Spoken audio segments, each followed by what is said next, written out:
La communication verbale est importante puisqu'elle sert à savoir ce que les autres pensent de nous, ressentent, désirent, attendent de nous, ressentent vis-à-vis nous. La communication permet aussi de montrer aux autres ce que nous sommes, ce que nous pensons, ce que nous ressentons. La communication sert à développer nos sentiments en interagissant avec les autres et à nous rendre heureux.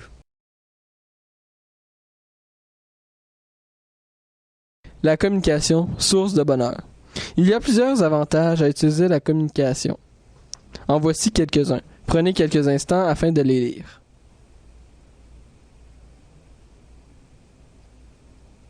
Vous avez sans doute remarqué qu'il y a un point en rouge. Il s'agit plutôt d'un désavantage, puisque la communication peut être aussi utilisée pour créer des malheurs et de la tristesse. Malheureusement, la plupart des personnes qui ne communiquent pas sont tristes. L'expression directe des sentiments. La manière dont on s'exprime peut tout changer. Il faut penser d'abord à l'effet souhaité avant de s'exprimer. Montrer son désaccord calmement ou son accord. Il faut penser à bien formuler ses mots. Il ne faut pas avoir peur d'exprimer ses sentiments. Pour exprimer le plus directement possible ses sentiments, il est préférable de parler au je ou d'utiliser le « cela me ». La demande de confirmation consiste majoritairement à poser une simple question afin que le récepteur ait bien compris notre message ou notre raisonnement. Par exemple, me suis-je bien exprimé? Ou que ressens-tu devant ce que je dis? L'écoute passive sert à montrer à l'autre que l'on s'intéresse à ce qu'il dit. Ça peut se faire avec des signes de tête ou de brèves phrases telles que oui, d'accord ou je comprends.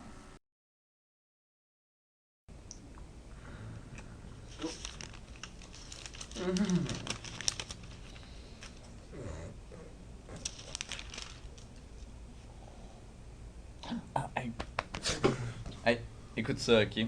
J'ai trouvé de quoi de bon pour notre projet. Fait que là, dans le fond, check, c'est ça. Xyphophore.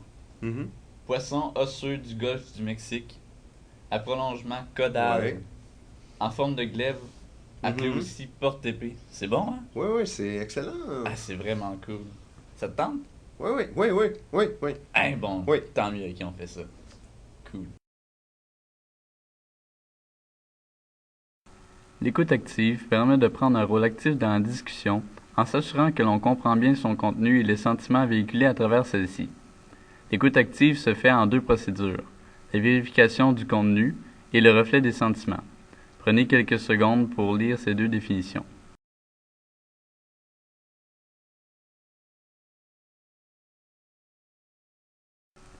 Voici maintenant un court extrait vidéo illustrant ces deux concepts.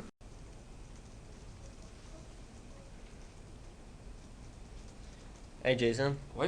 J'ai écouté la TV un matin, puis j'ai su que ce printemps, ça se peut qu'on tombe en élection. Ce printemps, là. Puis savais-tu que le parti Legault, qui est maintenant une coalition, ça peut tout changer dans les élections? C'est un adversaire féroce pour Jean Charest. Puis savais-tu que le parti Legault, avant même qu'il soit en coalition, il ne savait même pas s'il était de gauche ou de droite, tandis que là, peu de temps après, il était avec l'ADQ, que lui, c'est un parti carrément de droite. OK, fait que si je comprends bien, dans le fond, cette coalition-là, dans le fond, c'est formé par François Legault. Puis dans le fond, c'est un parti qui est pas mal indécis entre la droite et la gauche. Et aussi, ça a été une coalition qui a été formée à partir de l'ADQ. C'est bien ça? Vérification de contenu.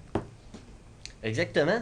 Puis les coalitions, c'est bien. Je te donne un exemple. L'Allemagne, toutes les partis, c'est des coalitions. Puis c'est bien parce que ça représente mieux la population. Donc les électeurs sont bien plus satisfaits de leur gouvernement. Wow! Est-ce que je peux voir, dans le fond, t'as vraiment de l'air passionné? Reflet des sentiments. Tout à fait.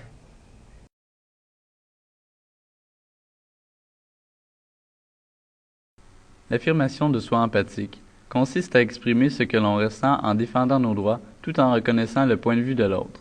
Par exemple, « Je comprends ce que tu viens de me dire, mais je crois tout de même que tu n'as pas les compétences pour enseigner. » Voici maintenant un autre court extrait vidéo amusant vous illustrant la notion.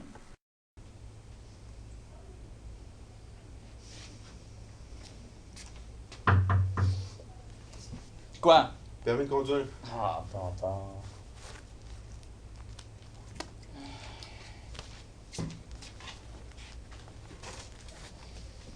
Donc, vous rouliez trop vite, puis votre permis de conduire est expiré.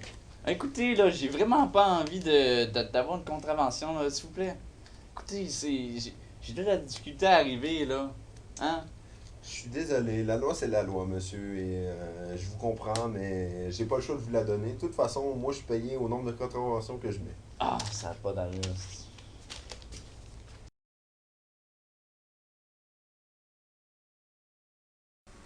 Dans une discussion, il est important de conserver la notion de respect de l'autre. Voici quoi faire et ne pas faire pour atteindre cet objectif. Éviter de contre-attaquer, rester calme et réfléchi malgré les attaques personnelles, ne pas faire des insultes déguisées ou dire des choses laissant place à des interprétations, éviter de rappeler des événements malheureux du passé.